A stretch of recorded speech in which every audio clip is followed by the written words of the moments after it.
What is the most important inspection I'll do to this cask when it comes back to me from a pub? I'll give you 3 seconds. The most important inspection I'll do to this cask is smelling it. So there's a few inspections that I'll do. The first one being just going around the outside of the cask and just looking for any broken staves. If that's good, have a look at the top and bottom, make sure that's all right. Then the next thing I'm going to do is smelling it, but before I smell it, I'm going to have a look at the keystone and the bung, make sure that the cork and the hard peg are in there, which I can see they are, which is good.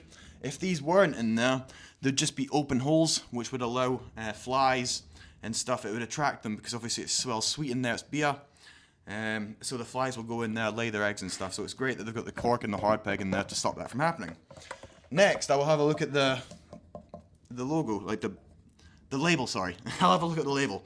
And I can see that this is in date, so this was only filled last month. So I'm going to take a good educated guess at the fact that there's no broken staves. The corks and the hard peg are in the keystone and the bung. And the cask is in date, it's pretty new. This should be what we want, is sweet.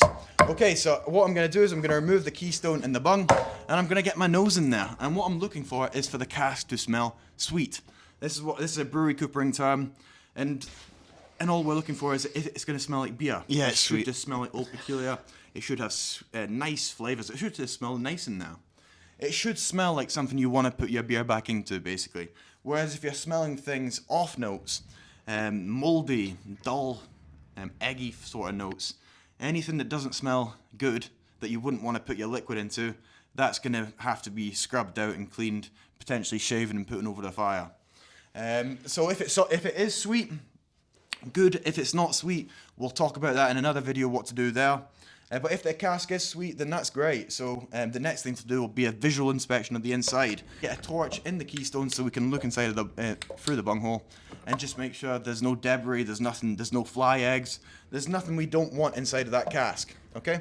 And if it's passed the visual inspection on the outside, it's passed the visual inspection on the inside, and it's passed the most important test, which is the nose test, then that cask is ready to be put in soak and be filled up with beer again, or put over the washer and be filled with beer again.